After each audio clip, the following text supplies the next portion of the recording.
Alors, on va poursuivre avec nos présentations avec Mme Sophie Benoît pour nous faire un topo des différentes étapes d'intervention de la CIA si jamais il y avait un cas de peste porcine africaine, de façon à ce qu'on puisse bien comprendre comment que ça se déroulerait.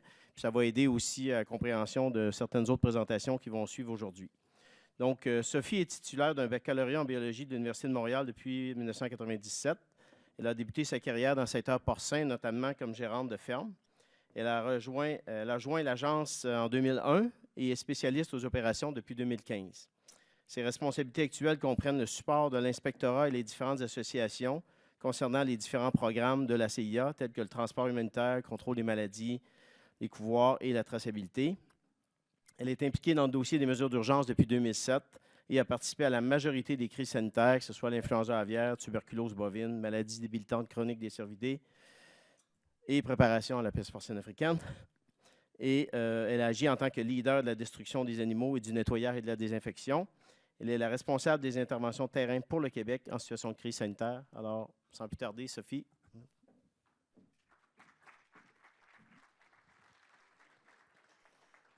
Merci. Merci beaucoup, Martin. Donc, bonjour tout le monde. Le but de la présentation aujourd'hui, c'est vraiment vous montrer qu'est-ce qui arriverait s'il fallait qu'il y ait une incursion de cette maladie-là dans une de nos fermes au Canada. Ce qu'on espère vraiment que jamais, mais il vaut mieux être prêt au cas où.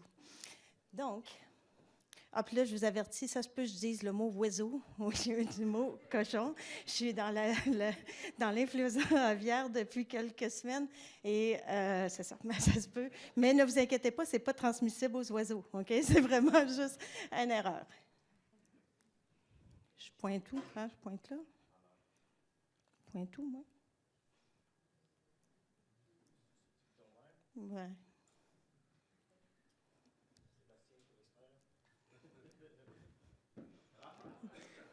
Ah, tu vois. Sébastien fait de la magie, hein, quand s'approcher, puis ça marche. Bon, voilà. OK, donc, à la base, l'Agence a le mandat d'éradiquer la maladie advenant qu'elle se présente au Canada. On va tout faire pour s'en débarrasser le plus rapidement possible. Pour ce faire, on a quand même la loi sur la santé des animaux puis les règlements qui nous appuient. Donc, on est en mesure d'enquêter sur les maladies. On peut imposer des restrictions de déplacement. On peut demander des échantillons. On peut ordonner la destruction des animaux. On peut aussi exiger la disposition de ces carcasses-là. Donc, on a vraiment tous les outils réglementaires pour être en mesure d'éradiquer la maladie. C'est ce qu'on va voir un petit peu plus en profondeur dans les prochaines minutes. Donc, que se passe-t-il lorsqu'on a un premier signalement? Donc, à la base, on va enquêter sur tous les appels qu'on reçoit. Okay? Donc, à ce moment-là, un vétérinaire qui appelle, puis qui a des signes cliniques qui pourraient être compatibles avec la maladie, puis qui appelle l'agence, on va toujours s'en occuper. On va toujours commencer par faire une enquête, on va faire des normes de biosécurité, on va mettre les mesures en place pour s'assurer que ça ne bouge pas, la maladie, pour tous les appels qu'on va recevoir. Donc, qu'est-ce que c'est un cas suspect pour l'agence? Donc, à la base, il y a 3 déclencheurs qui peuvent arriver qui vont faire en sorte qu'on va initier une enquête initiale. Donc, on a le premier qui est le praticien qui va appeler puis qui va dire « ben moi, il se passe quelque chose sur une de mes fermes. Je ne suis pas capable d'exclure totalement la peste porcine africaine. Viendriez-vous voir ce qui se passe là? » Ça pourrait être une première chose. La deuxième chose qui est toujours un petit peu plus énervante, malgré que le signalement d'un praticien est important, mais quand c'est le laboratoire du MAPAC qui appelle parce qu'il a fait une surveillance comme ça sur un animal qu'on ne soupçonnait pas la maladie, puis que lui, il a un résultat non négatif, vous comprendrez que c'est un petit peu plus encore inquiétant. Donc, à ce moment-là, comme ça n'a pas été pris pour des signes cliniques ou des choses comme ça, c'est considéré juste comme un suspect, puis à ce moment-là, ça va déclencher une enquête initiale. L'autre chose qui pourrait arriver, c'est un abattoir que le personnel de l'abattoir appelle parce qu'ils ont vu des animaux qui avaient des signes cliniques. J'en profite toujours là pour dire à tout le monde, c'est pas une bonne idée d'envoyer des animaux malades à l'abattoir. Okay? Donc, Ça peut faire en sorte qu'on arrête complètement les opérations à l'abattoir le temps de faire l'enquête.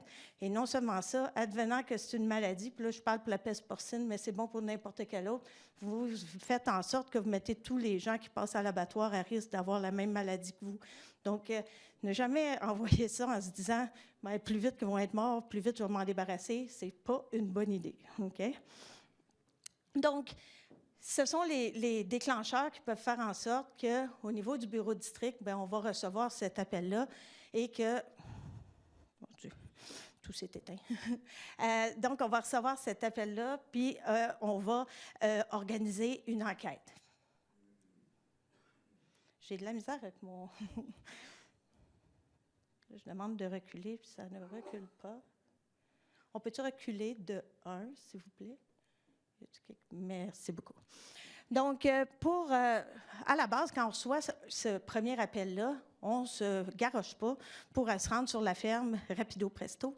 On commence par poser des questions. Donc, suite au premier signalement, on va soit appeler le producteur ou son vétérinaire, et là, on va poser des questions. On veut savoir qu'est-ce qui se passe sur les lieux, c'est quoi les signes cliniques, quel genre d'animaux sont sur les lieux, depuis quand ça a commencé, c'est qui le producteur, comment on se rend chez eux, quelles sont les normes de biosécurité à mettre en place. Et déjà là, il y a une première décision qui va être prise. Est-ce que ça ressemble à de la peste porcine africaine ou non? Si on est... Ben non, c'est pas ça pantoute. Bon, on n'ira pas, mais si moindrement on fait mal, on va se rendre et on va tout pacter notre stock, puis on va se rendre directement sur la ferme. On espère être là entre 2 à 3 heures après le signalement, autant que possible, pour être en mesure là, de commencer l'enquête.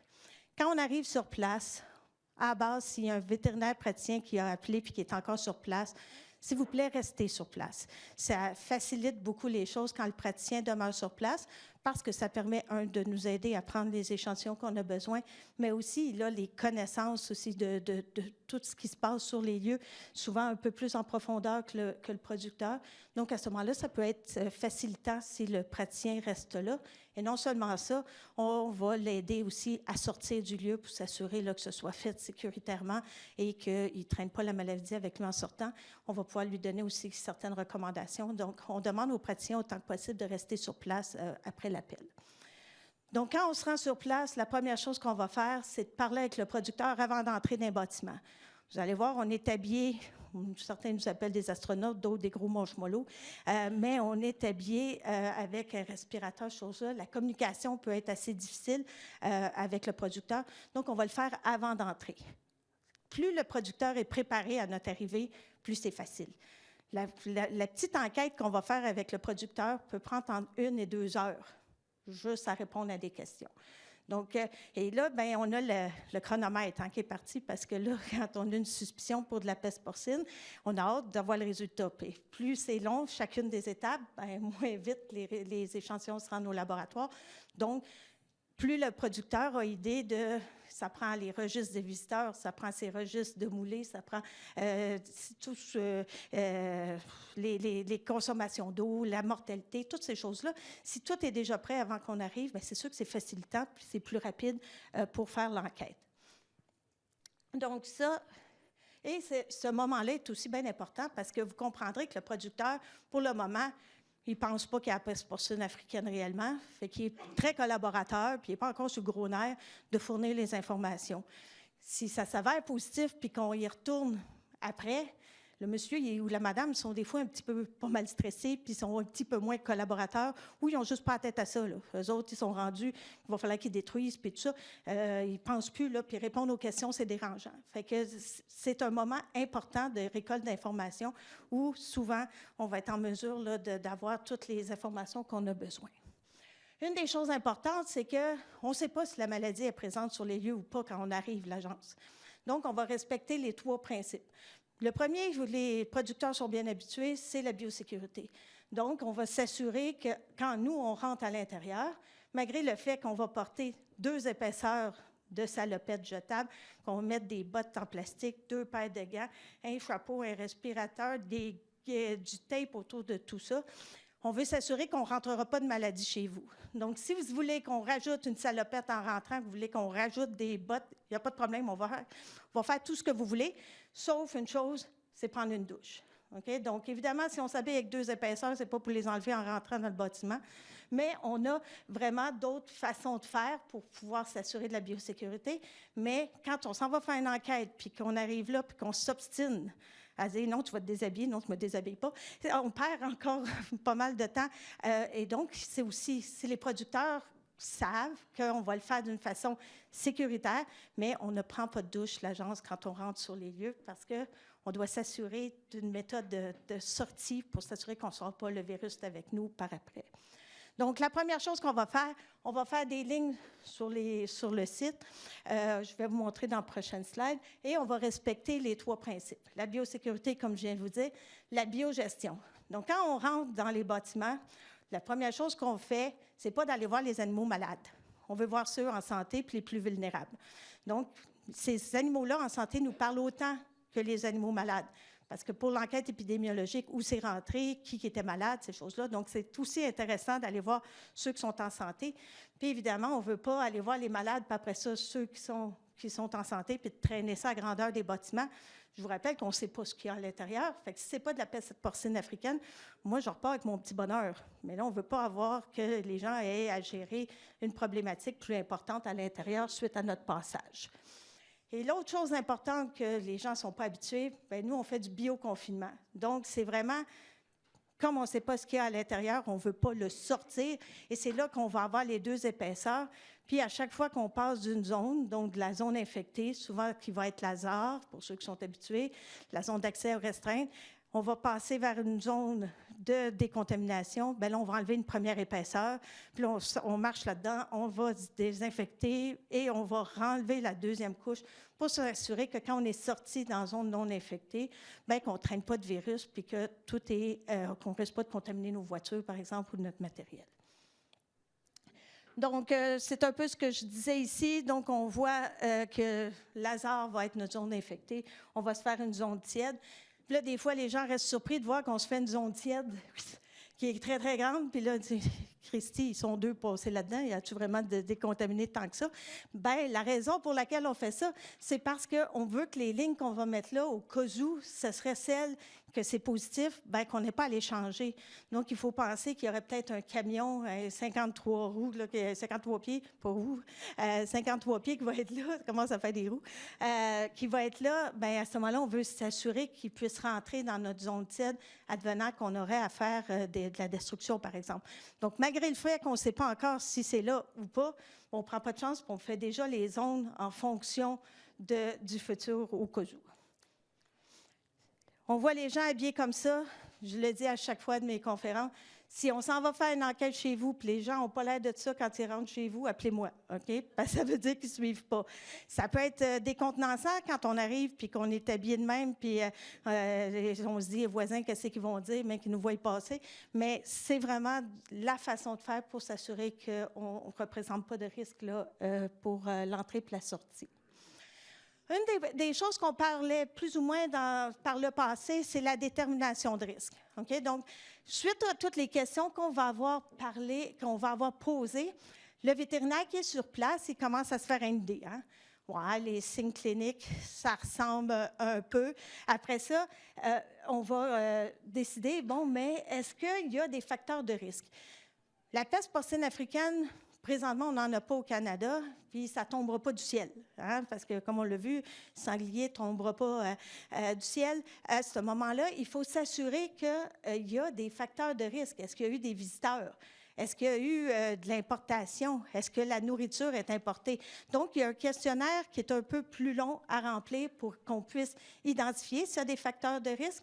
C'est sûr que si on a un visiteur qui est revenu et que les employés mangent dans la porcherie, il y a des chances là, que, oups, on vient de trouver un facteur de risque important. Et également pour la biosécurité. Donc, si on a des endroits là, avec la douche, que les gens ne mangent pas, que tout est... Bon, on vient de diminuer le risque que la maladie soit présente. Donc, on va vraiment faire une analyse des risques. Puis avant de prendre une décision à la situation, souvent le vétérinaire qui est sur place, il va consulter des spécialistes pour être en mesure de vraiment identifier quel niveau de risque on va donner à la situation. Quand je parle que pourquoi on va consulter un spécialiste, de dire que ce qu'on nous présente comme situation, c'est pas ça pantoute. Ça ne ressemble pas à la maladie du tout. Les signes cliniques ne sont pas là, il n'y a pas de facteur de risque, grosse biosécurité. Donc, on va dire risque négligeable. On va reprendre notre stock, puis on s'en va. Tout est beau. On ne fait même pas d'échantillonnage. Si on décide que ça ne ressemble pas tellement à ça, ça pourrait être bien d'autres choses, il n'y a pas réellement de facteur de risque, mais on va dire on ne prendra pas de chance, puis on va envoyer quand même des échantillons. C'est ce qu'on va appeler un faible risque à ce moment-là. Le faible risque, on va prendre des échantillons, on va quitter après, c'est pas trop de stress. On ne fait pas de communication à toute l'industrie et ces choses-là. Mais si on décide que c'est un haut risque, là, le vétérinaire ne veut pas être tout seul à décider ça, OK? Parce que si on décide que c'est un haut risque, là, il y a l'énervement canadien qui se met en place, OK? Donc, ça veut dire, puis l'énervement canadien, quand ça se met à s'activer, va vous dire que ce n'est pas toujours facile à gérer. Donc, il faut s'assurer à ce moment-là que quand on décide que c'est un haut risque, parce qu'on pense réellement que la maladie est sur place, vous imaginez un peu les communications qui vont sortir suite à ça, bien, il faut quand même être certain de notre shot. Là, on ne fait pas ça à la légère.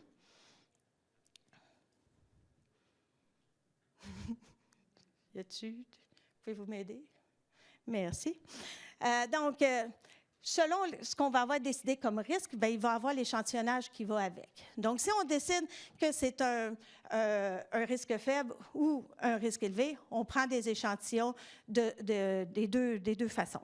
La première chose qu'on va faire, c'est prendre des prises de sang sur 9 animaux qui présentent des signes cliniques. Donc, on va identifier les plus malades dans le lot, puis on va aller prendre des prises de sang sur ceux-là. On va prendre ceux avec du sang entier, avec le DTA, puis ceux sans pour faire du sérum. Et au Québec, on va en prendre un deuxième set avec le DTA. C'est ce qu'on appelle nos duplicata. Ceux-là, on va les envoyer au laboratoire du MAPAC. Et le reste de l'échantillonnage, les tissus sur 5 animaux vivants, 5 animaux morts. Hein? Pas sûr que la rate soit contente, je parte avec un bout de rate. Fait que sur 5 animaux morts, s'il y en a 5, à ce moment-là, on va prendre les tissus sur les animaux morts et on va faire un paquet qu'on envoie à Winnipeg et l'autre, on va aller porter directement au laboratoire du MAPAC. Pourquoi on fait ça? Bien, le laboratoire du MAPAC, on s'en va livrer ça dans la journée même. Dépendamment de l'heure qu'on va arriver, on va avoir un résultat en fin de journée ou le lendemain matin. Donc, on gagne beaucoup de temps et on va envoyer en même temps les échantillons au laboratoire de Winnipeg. Fait que si jamais on a un résultat non négatif qui sort du MAPAC, les échantillons pour la confirmation sont déjà en route.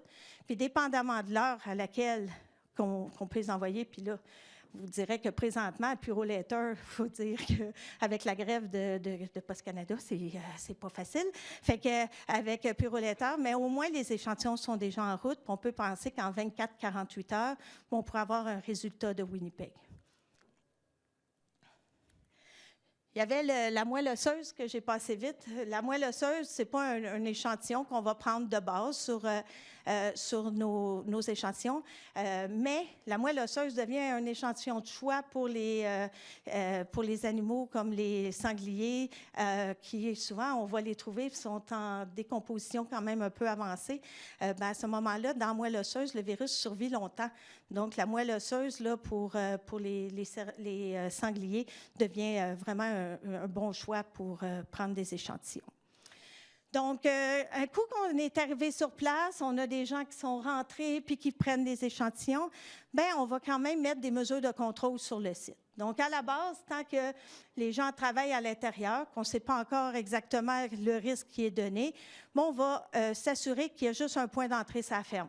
Donc, on pourrait mettre des petites banderoles, puis une autre entrée, pour s'assurer à ce moment-là que tous les gens, on contrôle tout ce qui rentre, tout ce qui sort pendant l'enquête.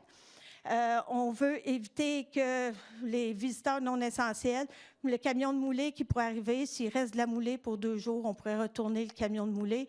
Si l'électricien arrive puis ce n'est pas essentiel, on va empêcher d'entrer jusqu'à temps qu'on ait le résultat. Le but, évidemment, c'est de diminuer les chances que ces gens-là dispersent la maladie tant qu'on ne sait pas ce qu'il y a sur les lieux. Donc, on va vraiment restreindre ça le plus possible. Évidemment, si c'est du risque négligeable, bien là, on va ramasser nos affaires et on s'en retourne sans trop de problèmes. Si jamais on a décidé que c'est un risque faible, on va mettre des mesures de restriction juste sur les animaux qu'on a échantillonnés ou comme avec la cohorte. Là. Fait que si c'est un engraissement, par exemple, puis on a 9 animaux qu'on a échantillonnés dans le même parc, puis il en reste 3 autres, évidemment, on va mettre tout le parc en quarantaine en attente des résultats, puis les carcasses. Okay? Donc ça ne peut pas bouger, c'est un risque faible. On suggère que si vous avez un abattage qui est prévu avant qu'on ait les résultats, c'est une bonne idée d'appeler l'abattoir. Ils vont vous remercier de les appeler puis dire « Je pourrais te les envoyer, mais je vais me garder une gêne. Okay? » Parce qu'on ne sait pas si ça sort positif, ils ne seront peut-être pas contents. Okay? Donc, à ce moment-là, c'est de s'assurer de le moins de mouvements possible jusqu'à temps qu'on ait les résultats. Si c'est un risque élevé, là, c'est une autre paire de manches. Okay? Là, je déclare le lieu infecté. Je mets tous les animaux en quarantaine. Il n'y a plus rien qui bouge, il n'y a plus rien qui rentre, qui sort, qui se promène dans un bâtiment. Il n'y a plus rien qui se passe sans l'autorisation du fédéral. Okay? Donc, on prend sous contrôle toute la ferme en attente des résultats. Comme je vous disais, si on décide sur un risque élevé, là, c'est qu'on pense que ça risque de s'avérer positif à la fin. Merci. Donc, qu'est-ce qu'un cas présumé? Bon, là, la journée même, je suis allée chercher des échantillons. J'ai été chanceuse. L'appel est rentré à 8 heures à matin. Vers 3 heures, je suis sortie de la ferme. Je vais porter les échantillons directement au laboratoire du MAPAC. En fin de journée, ça sort non négatif. Okay? Évidemment, le test est très spécifique. Fait que quand ça sort non négatif au MAPAC, vous pouvez arrêter de respirer, on est dans le chenoute, la gang au complet. Okay? Parce que les chances que ça sorte faux après, là, c'est très, très mince. Okay? Il faut aller allumer que lampion. Mais, donc, à ce moment-là, on va appeler ça un cas présumé. Et là, vous allez voir des communications qui vont commencer à sortir. Là, l'industrie va commencer à entendre parler, puis la panique va commencer un peu partout, parce que là, on va parler d'un cas présumé. Il faut savoir qu'un cas présumé, pour le premier cas, il n'y a pas grand-chose qui se passe tant qu'il n'est pas confirmé. Okay? Donc, ça, on attend le résultat du national qui va venir du laboratoire de référence de Winnipeg pour avoir la confirmation que c'est réellement un cas de peste porcine africaine. Mais entre-temps, on va quand même travailler pendant cette période-là. Donc, si pour X raison, il n'y avait pas de mort, j'ai juste pris des prises de sang, puis que là, on a un résultat, c'est sûr que le laboratoire de Winnipeg va me dire, toi, tu retournes à la ferme, tu vas aller chercher des tissus, tu vas aller chercher plus de matériel, ils vont avoir besoin de plus de choses. Supposons qu'on avait décidé que c'était un faible risque, puis on s'est trompé, bien là, à ce moment-là, on va tout remettre la ferme sous restriction de déplacement. On va se dépêcher à déclarer ça infecté. Si moindrement, on va avoir commencé à regarder les questions qu'on a reçues, les réponses qu'on a, ça va sûrement allumer des questions supplémentaires. On va rappeler le producteur pour ramasser le plus d'informations possible à ce moment-là.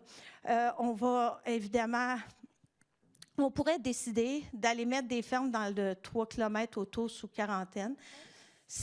Maintenant, on va le voir un peu plus loin avec le zonage, c'est plus notre façon préférée, mais il pourrait arriver, pour X raisons de proximité, des choses comme ça, qu'on décide de faire ça. L'industrie travaille aussi pour arrêter les mouvements autour de la ferme. Ça pourrait être dans ce stade-là, mais l'industrie pourrait aussi décider de le faire dans le stade de confirmation.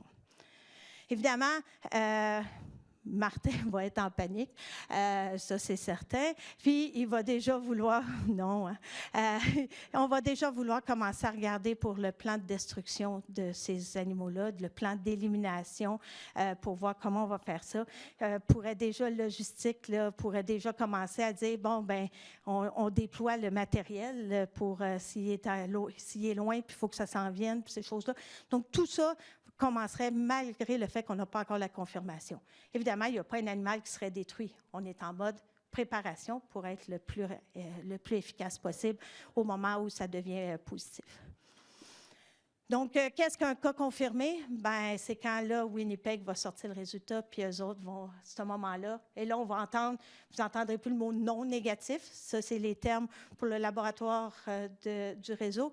Là, on va parler de cas confirmés, de cas positifs à la peste porcine africaine. Là, c'est là que tout le monde le sait, c'est là que on peut s'attendre à ce que les frontières se ferment rapidement. C'est là que on tombe en mode panique, puis après ça, en mode solution.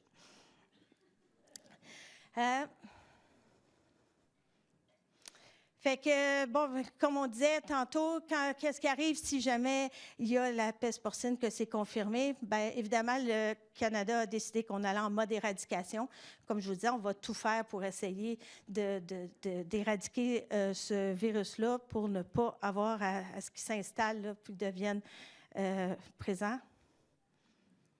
C'est vraiment bon. Donc, pour ce qui est de l'agence, à ce moment-là, dès qu'on commence, puis souvent on n'attendra pas la phase confirmée, on va activer les mesures d'urgence. Vous avez peut-être, pour l'influenza aviaire, ceux qui ont un peu vu là, ce qui se passe. Donc, c'est vraiment une structure de système de commandement des interventions. Donc, c'est le système qui est en place là, pour les policiers, les pompiers, l'armée. Donc, on change. Évidemment, on est dans le day-to-day. Nous autres, on ne travaille pas avec un commandant puis avec des chefs. Là. Mais pour ce qui est de l'intervention, c'est vraiment une structure qu'on met en place là, à ce moment-là pour être en mesure de répondre puis s'assurer qu'on couvre tous les aspects, qu'il y a quelqu'un de responsable pour chacun des étapes. Donc, on a vraiment une nouvelle façon à ce moment-là que les gens vont travailler ensemble. Quand ça s'installe, à ce moment-là, il y a aussi des liens faits avec l'industrie, avec le gouvernement provincial, le MAPAC, à ce moment-là, pour que tout le monde puisse travailler ensemble d'une façon que ce soit facile pour les communications, pour ces choses-là. Donc, on travaille tous ensemble dans une même structure.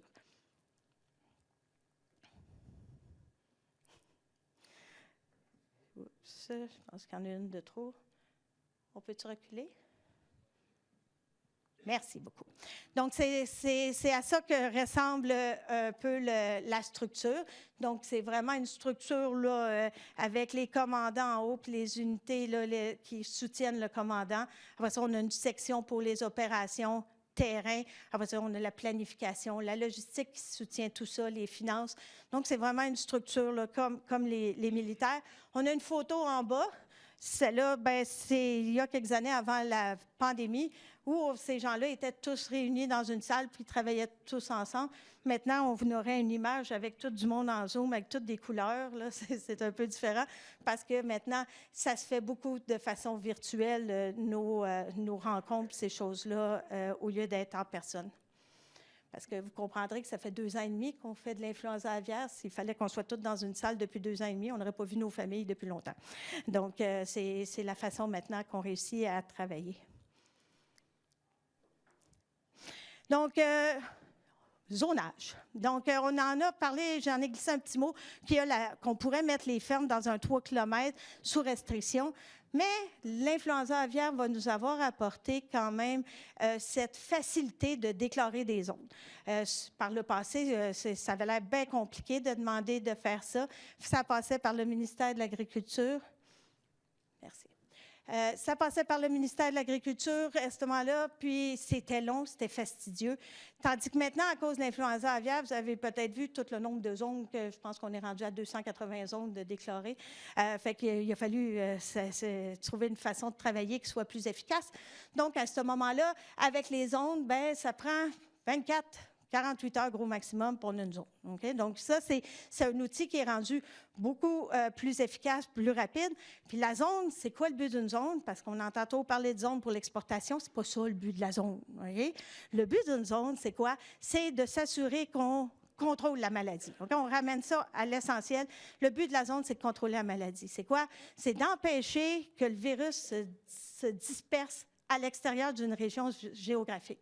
Donc, l'agence va mettre une zone autour de ça qui va venir empêcher les mouvements, qui va prendre des permis, des tests, des choses comme ça pour pouvoir bouger dedans. Et le but, c'est de s'assurer que tout ce qui est à l'extérieur de la zone demeure indemne. L'avantage de ce système-là, c'est qu'on est capable de faire reconnaître ça à d'autres pays qui vont dire « wow, quelle belle façon de travailler, et qui vont dire, oui, on accepte à ce moment-là votre zonage, puis on va permettre la réouverture des marchés. Mais le but du zonage n'est pas d'exporter. Okay? Fait que ça, c'est quand même important parce qu'on revient souvent à ça en disant ça sert à l'exportation. Non, c'est l'avantage chez l'exportation, mais à la base, c'est de s'assurer de contrôler la maladie. Donc, quand on parle d'une zone, c'est une zone de contrôle primaire. Mon amie Caroline va vous parler de ça un peu plus cet après-midi. Donc, ça va vraiment faire le tour de comment on déclare une zone, qui la déclare, ces choses-là. Mais ce qui est maintenant qui rend les choses plus faciles, c'est que la zone est déclarée par le président de l'agence. C'est beaucoup plus facile à ce moment-là que de passer jusqu'au ministre où il fallait tout y expliquer, puis qu'il fallait, tandis que là, c'est plus facile. Donc, comme je vous ai montré, il y a des activités qui ont lieu sur le lieu infecté en tant que tel, qui vont avoir lieu avant la confirmation. Donc, évidemment, tout ce qui est enquête épidémiologique le plus rapidement possible, la planification de la destruction, ces choses-là vont se faire avant la confirmation, mais après ça, va découler toutes les étapes qui s'en viennent pour éradiquer la maladie. Merci. Donc, l'épidémiologie, c'est quoi? Bien, on a rapidement besoin de connaître l'histoire. Hein? On veut savoir comment c'est rentré. Ça, c'est la question que tout le monde veut savoir le plus pressant possible. Puis, je ne veux pas vous faire de peine, mais majoritairement, sur toutes les outbreaks qu'on a, on a quelques hypothèses, mais c'est rare qu'on est capable de mettre le point direct. C'est ça qui a fait entrer la maladie. Mais on travaille très, très fort à essayer de trouver la source de l'infection. Mais le plus important, c'est surtout au début, c'est d'identifier partout où ça a pu aller. Okay? Pour, à ce moment-là, s'assurer rapidement de mettre des mesures de contrôle puis empêcher les déplacements de ces lieux-là pour que, si la maladie est là, qu'on la restreigne le plus possible. Parce que si on prend trop de temps pour faire ça, bien là, ça va se répandre, les gens vont continuer à se promener, puis là, les animaux se promènent, puis on a de plus en plus de lieux infectés. On va faire des retraçages. On veut rapidement savoir où les animaux sont allés, avec vos déclarations d'emport tracé. Là, si vous me demandez pourquoi vous faites ça, ça va être bien, bien, bien utile. Fait qu'on va être capable de vraiment avoir tous les mouvements d'emport tracé qui ont eu lieu dans les derniers 30 jours. Après ça, on va vouloir savoir les employés. Fait que ceux-là que les employés se promènent d'une ferme à l'autre puis qui vont le mercredi à telle autre place, puis des affaires-là, vous voyez un peu l'enjeu qu'on peut trouver à ce moment-là. On va prendre les camions pas lavés, pas désinfectés, qui ont transporté des animaux d'un site à l'autre, à l'abattoir, puis tout ça. Ça aussi, ça va être tout investigué et il va falloir qu'on voit dans les 30 derniers jours, avant le nettoyage des infections, partout ce que ces gens-là sont allés aussi.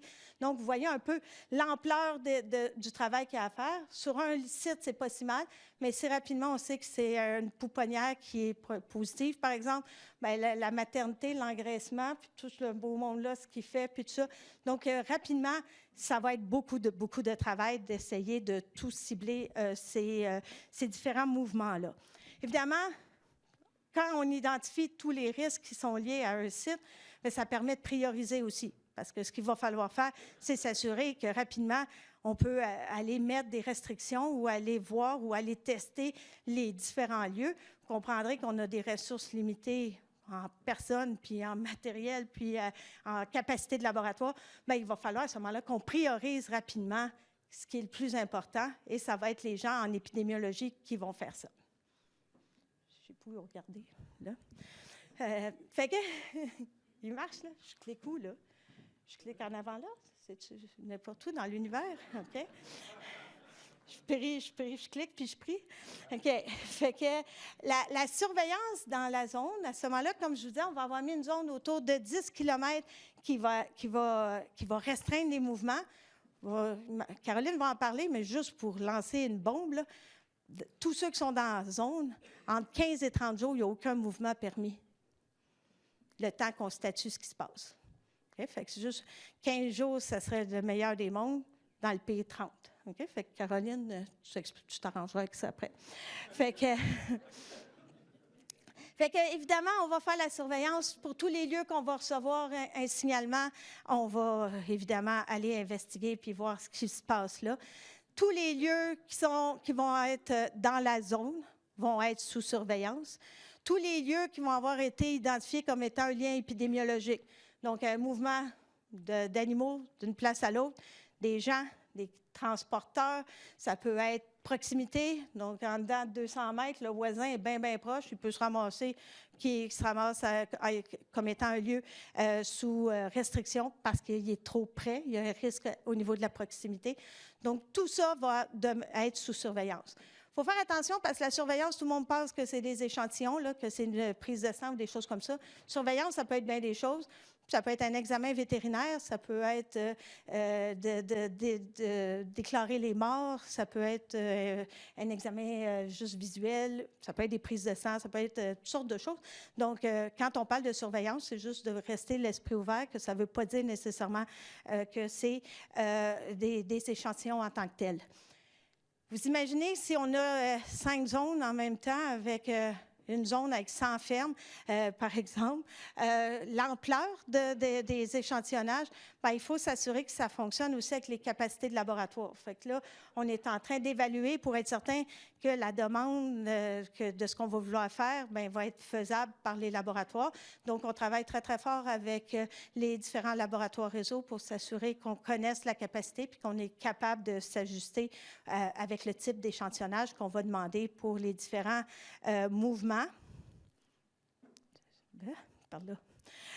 Donc, un coup qu'on va avoir mis la surveillance en place, il y a aussi l'abattage qui va avoir lieu. Donc, l'abattage, c'est l'activité terrain prioritaire. OK? Pourquoi? Bien, on veut diminuer l'amplification du virus le plus rapidement possible. Hein? Donc, le but, c'est de s'assurer qu'on va détruire ces animaux-là. En 2018, on avait le percuteur, hein? Comme méthode, ça ressemblait à ça, hein? Le percuteur ou le percuteur, ou encore un percuteur. Là. Ça ressemblait un peu à ça. Mais depuis 2018, le QSP puis l'industrie en général a travaillé très, très, très fort pour augmenter cette capacité-là. Maintenant, on parle beaucoup de santé mentale en destruction, ce qui n'était pas le cas avant. Regardez de quoi j'ai l'air. Mais on en parle de plus en plus pour, à ce moment-là, s'assurer d'avoir des méthodes qui vont avoir un impact pas trop élevé sur les gens, malgré que c'est quand même tuer des animaux. Donc, on travaille très, très fort à essayer d'avoir des méthodes qui sont moins invasives, sont comme ça. C'est Ghislain qui va en parler tantôt, là, qui va faire un petit topo là-dessus. Un des grands accomplissements, je pense, c'est on a, depuis 2 ans, je pense, on a maintenant un document qui répertorie toutes les méthodes acceptables au Canada. Puis ça, on ne l'avait pas avant. On se fiait sur l'AVMA, on se fiait sur des documents américains, mais maintenant, on en a un canadien, puis il est un peu différent de celui des Américains. Fait que je pense qu'on peut être fiers du travail qui est accompli là-dedans, parce qu'on a maintenant un outil canadien pour nous aider à prendre nos décisions. Pour ce qui est de l'élimination, ça va être le goulot d'étranglement pour nos activités terrain. On voit ici qu'il y a quelques options, l'enfouissement, l'incinération, l'équarrissage. Mais en réalité, au Québec, on a 2 options, qui est le compostage, qui est quand même une option intéressante pour la valorisation du produit et ces choses-là. Puis l'envoi au LET, qui est la 2e option. Pour ce qui est de l'équarrissage, on n'a pas vraiment de capacité. Puis les autres, bien, on dépend beaucoup de la réglementation provinciale. Puis donc, il faut respecter ça. On ne veut pas non plus se ramasser avec un gros problème environnemental après. Là, fait qu'il faut quand même qu'on respecte ça. Donc, présentement, on travaille très, très fort pour essayer d'augmenter notre capacité en élimination. Puis là, c'est Marilyn qui va en parler, elle, cet après-midi, pour un peu le travail qui est fait là, pour augmenter cette capacité-là. Il faut savoir que l'Agence, pour ce qui est de la destruction et de l'élimination, bien, on va vraiment être des auditeurs de ce qui se fait. Donc, l'ordonnance est donnée au producteur. Le producteur se vire vers le QSP, ses associations pour avoir de l'aide. Et à ce moment-là, nous, on va être sur place pour s'assurer qu'on peut reporter à l'OMSA que tout est fait dans les règles de l'art en collaboration avec le MAPAC, là, qui a un mandat aussi pour la supervision de ce qui se passe sur les sites. Un coup qu'on va avoir sorti les carcasses, ben là, après ça, on tombe dans le nettoyage et désinfection. Donc, le producteur est responsable de tout nettoyer, puis à ma satisfaction. Ça marche chez nous de même aussi, mais là, ça va être aussi sur leur ferme. À ce moment-là, il va falloir vraiment que c'est pas juste un nettoyage qu'on a peut-être l'habitude de faire. Là. Tu sais, je peux demander de nettoyer le dessous des planchers, je ne me ferai pas des amis en demandant ça. OK? Donc, il y a vraiment un travail un petit peu plus poussé qu'à l'habitude. Non seulement il incombe au propriétaire lui-même, mais en plus, il n'y a pas d'indemnisation, il n'y a pas de recouvrement de frais pour ça. Donc, c'est à ses propres coûts. Et là, c'est là que vous pouvez voir que le temps peut être assez long, là, dépendamment combien de personnes travaillent pour faire le nettoyage. Puis là, on a supposé un endroit avec 6 bâtiments, tout nettoyé, désinfecté à ma satisfaction. Ça peut prendre un certain temps. Pourquoi je dis à ma satisfaction? C'est que le Canada a choisi l'option pour le nettoyage et désinfection qui est plus basée sur la façon de faire que des tests à la fin pour s'assurer, parce que vous comprendrez que des tests, à un moment donné, où ce qu'on passe le swab là, pour être certain qu'on n'a rien oublié, puis ces choses-là. Puis on a vu que la capacité de laboratoire va déjà être prise pour la surveillance. On ne veut pas en plus rajouter des échantillons là-dessus. Donc, c'est vraiment sur le procédé que c'est accepté. Donc, chacune des étapes doit être vue par l'agence. Donc, je fais une première visite, OK, on s'entend, tu présentes ton plan, comment tu vas faire, je te dis que c'est beau, tu fais du nettoyage à sec, je vais voir, je te dis telle chose n'a pas été à mon goût, tu fais les améliorations, je te donne le droit de commencer le lavage à l'eau, puis c'est comme ça jusqu'à temps qu'on arrive à la fin pour la désinfection. Vous pourrez parler à quelques producteurs de volailles qui passent au travail du procédé. Ils pourront vous donner leurs commentaires sur comment ça se passe. OK? J'ai parlé un peu d'indemnisation. Il faut savoir qu'il y a un règlement qui permet à l'agence d'indemniser les gens. On va indemniser pour tous les animaux que j'ordonne à destruction. Donc, je vais payer pour la valeur marchande de ces animaux-là. Donc, ça veut dire quoi, valeur marchande? Combien que cet animal vaut là, si j'avais à le remplacer pour un animal exactement pareil. Fait que ça, c'est toujours un peu difficile à comprendre. Tu sais, comment un cochon de 48 jours, ça vaut, là, quand ça ne se vend pas, un cochon de cet âge-là. Mais il y a tous des calculs qui sont faits pour partir du prix, du coût de production, aller jusqu'à la moulée qu'il a mangée. Puis on réussit à donner une valeur pour chacun des animaux qui est sur place. C'est important de savoir que la majorité, pour ne pas dire la totalité, des cas, les gens ne savent pas encore combien d'argent ils vont recevoir, puis leurs animaux sont tous morts. Okay? Donc, ça peut être déstabilisant pour certaines personnes. Là, puis ils voient le prochain paiement qui s'en vient, puis il n'y a plus d'animaux, puis l'abattage, il n'y en aura pas pour les prochains mois, puis ils ne savent pas combien d'argent ils vont recevoir. Là. Ça peut être un peu épeurant pour certains. Faites-nous confiance. Faites-nous confiance, ça va bien aller. OK? Je le dis même, mais c'est vrai, ça se passe bien. La chose importante, là, on n'indemnise pas, comme je vous ai dit, pour tout ce qui est nettoyage et désinfection, on n'indemnise pas non plus pour tous les animaux qui sont morts avant que je les ordonne. Ça veut dire quoi, ça? Des paix chez vous à signaler si ça se met à mourir chez vous. OK? Parce que si vous attendez en disant peut-être, puis que le lendemain, il y en a 300 de morts, puis le lendemain, il y en a 600, puis vous m'appelez quand il y en a 1200, mais je n'indemnise pas pour les 1200 qui sont morts avant que j'arrive.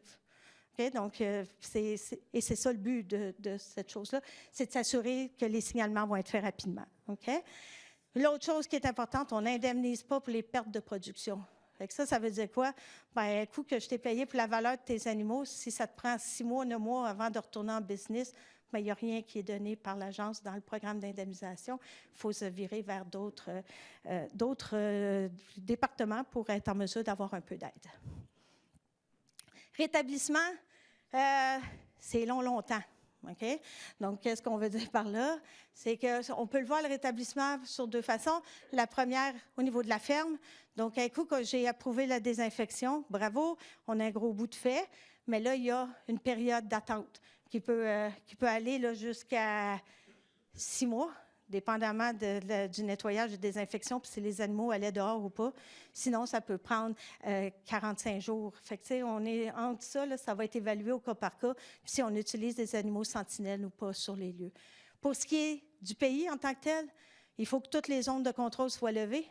il faut que ça fasse au moins 90 jours que la dernière ferme a été approuvée pour son nettoyage et désinfection. Fait que ça vous donne quand même une idée, là, c'est 3 mois après la fin de la désinfection de la dernière ferme infectée avant qu'on puisse parler là, que le pays redevient indemne, qu'on peut représenter notre demande. Donc, le survol, c'est toujours la même chose.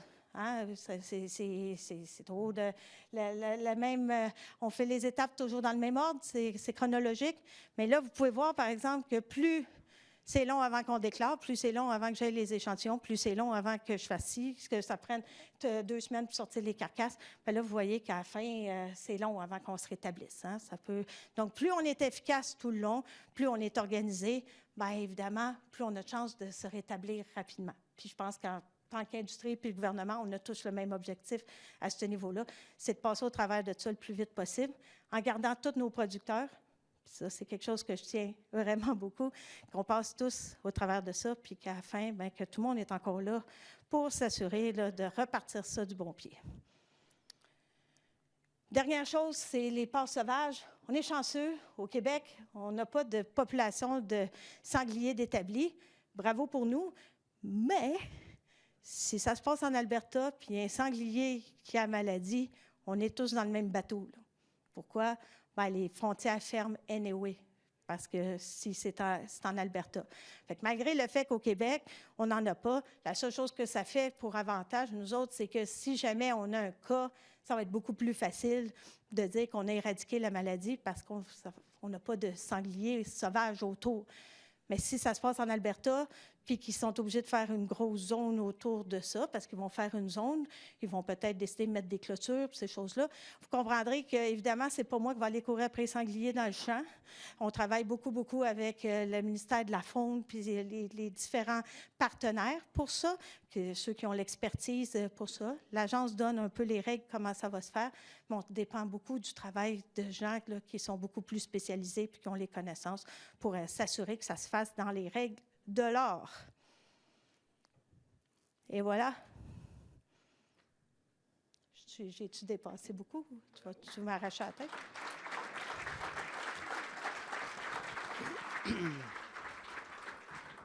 Tu vois, tu étais stressé. Si tu étais stressé, ça n'a pas paru. C'était excellent. Merci. Alors, on a 4-5 minutes pour des questions. Donc, présentez-vous au micro, donnez votre nom et posez votre question. Question rapide. Par rapport au temps d'intervention, tu mentionnais que bon, il y avait une limitation au niveau des laboratoires, mais aussi de l'échantillonnage. Est-ce qu'il y a d'autres personnes accréditées que les agents de l'Agence canadienne pour faire des échantillons? Par exemple, les vétérinaires pratiquants peuvent-tu être accrédités? Puis même chose pour le nettoyage, selon tes règles, évidemment. Est-ce qu'ils peuvent approuver la désinfection, le nettoyage, s'il y a des cas un peu plus élargis au niveau? Pour ce qui est de l'échantillonnage, on l'a déjà fait avec l'influenza aviaire. Donc, c'est quelque chose qu'on est habitué là, présentement.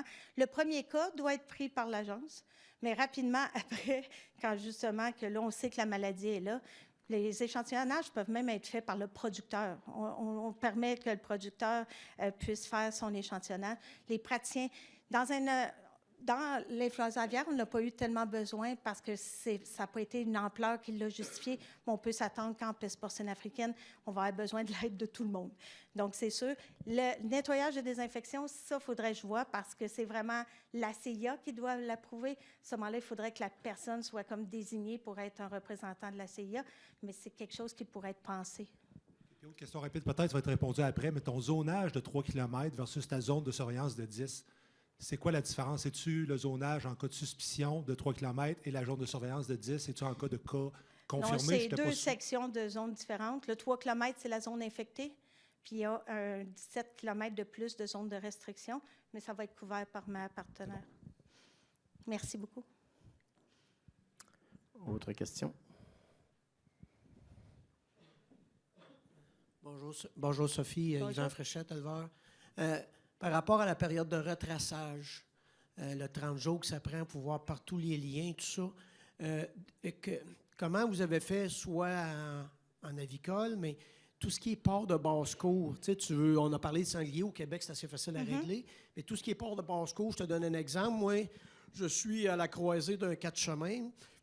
Je connais tout mon monde chez nous, c'est une petite paroisse, c'est pas de problème, mais j'ai une idée qui peut avoir des porcs, mais il y en a d'autres, peut-être, je soupçonne pas qu'il y en a. Fait que quelle est la politique dans cette bout-là par ça? Il y a 2 choses là-dedans. On travaille depuis, en grande collaboration avec le MAPAC pour les abattoirs provinciaux parce que ces gens-là vont souvent aller faire abattre les animaux dans les abattoirs provinciaux.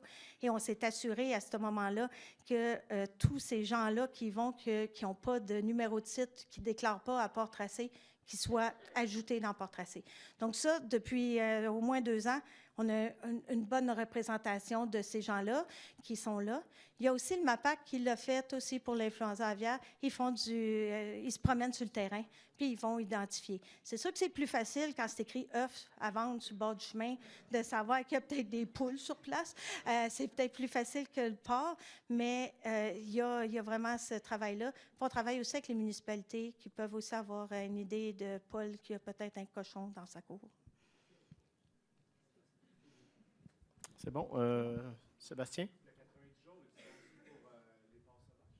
Dans le porc sauvage, c'est plus complexe, là, parce que d'aller dire que tu as éradiqué dans ta population sauvage, c'est un peu plus complexe. Là, on parle d'un rétablissement qui peut prendre plusieurs mois. C'est bon. Raphaël? Raphaël, faut tailler au micro parce que les interprètes ne peuvent pas t'entendre. Ou je vais répéter ta question. Mais dis-la vite, il reste 1 minute.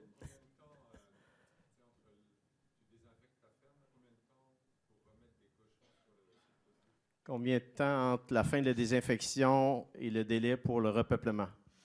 Donc ça dépend vraiment du style de nettoyage et désinfection qui va être fait sur place. Donc, est-ce qu'il est complet, pas complet?